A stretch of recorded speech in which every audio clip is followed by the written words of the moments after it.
First select the number of elements in high entropy alloy, for example in the case of CrNBTIZR, select 4 from the drop-down menu.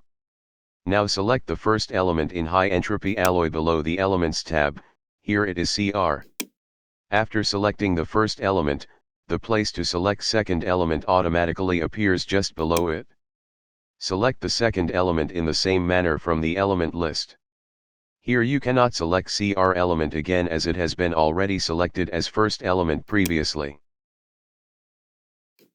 Continue selecting all 4 elements in the same way. After selecting all the elements, you can see the white space below Composition tab where you can enter the respective composition of the recently selected elements. Here for Cr it is 1, for Nb it is 1, for Ti it is 1, and for Zr it is also 1. You can also enter the proportion of each element as 0.25, 0.25, 0.25, and 0.25. As the software automatically converts the composition to fraction internally, you can enter in any format.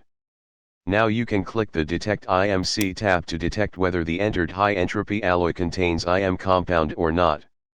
The detected result is shown in below IMC Presence or Absence tab with the name of entered high entropy alloy just above it.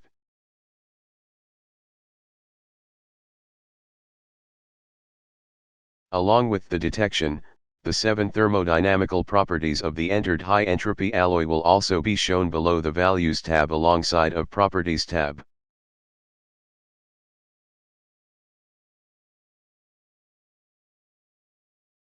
To restart the application, just click the Restart tab and the application restarts itself, after which you can detect the IMC in another high entropy alloy in the same process.